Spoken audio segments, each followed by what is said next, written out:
በሌላ በኩል ደግሞ ህግና ህግ መሰረት ባደረገ መልኩ ክስ መስርቶ እየሄደበት ነው። መንግስትም ቢሆን እየተናበብን በምንሄድበት ሰዓት እያየን ነው። ጫካ የገባውን ሀገርን ለማበላሸት አንድነትን ለመናጋት የሚተጋውን ተራ ዱርዬ ያው ቦታው ትንሽ ቦታ ስለምትበቃ እስከዛሬ ተደብቆ ቢኖርም ነገ ከነጎዳ መያዙ አይቀርም ኢንሻአላሁ ተዓላ። ስለዚህ እሱ ተይዞ በስርዓት ለህዝባችን ለፍርድ እስከሚቀርብ ድረስ ከኛ የምንጠበቀው በትዕግስት ዱዓ እያደረግን በትዕግስት እኛ ደግሞ የሃይማኖት ተቋማት በተለይም የሃይማኖት ተቋማት እንዲህ ያለ ተንኮሳ የሚፈጥሩ ሃይማኖትን ወክለው አይደለም፣ ተቋማቱን ወክለው አይደለም፣ ተቋማቱን ልኮ አይደለም፣ የተቋማቱን ኃላፊነት ወስዶ አይደለም። የግል ተንኮሳ ነው።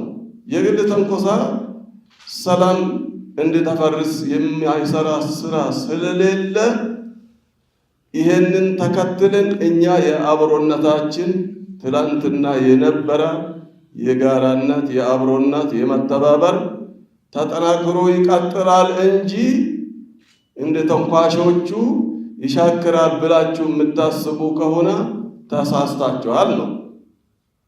ማንም ይሁን ማንም የትኛውም ሃይማኖት ወክሎ የተነገረ ስላልሆነ የግል ሚናው ስለሆነ በግሉ ባደረገው ዋጋ መጠን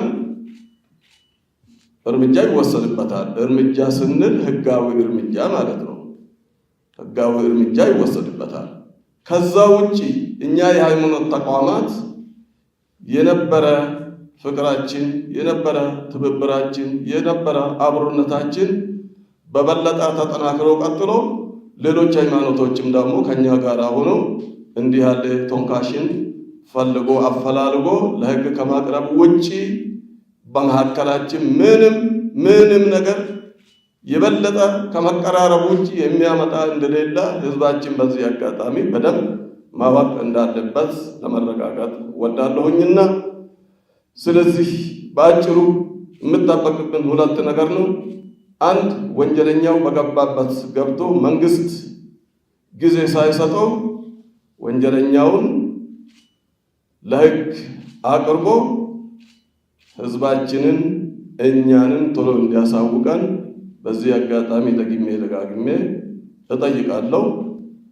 በሁለተኛ በኩል ሌሎች የሃይማኖት ተቋማት ወገኖቻችን ማለት ነው ከዚህ በፊትም በአብሮነት በመተባበር እዚህ የደረስነው የሃይማኖት ተቋማት ሁሉም ከኛ ጋር እንደሚቆሙ እርግጠኛ ነኝና በመካከላችን እንዲህ ያሉ ክስተቶች ሲከሰቱ ምንም ነገር ሳይሰማን በአንድነት በህብረት በነበረው መልክ አጠናክረን ፍቅራችን አብሮነታችን ቀጥለን የምናጠናክር መሆኑን በዚህ አጋጣሚ ለመግለጽ ወዳለሁኝና ህዝቦቻችን ደግሞ መንግስታዊ እና ህጋዊ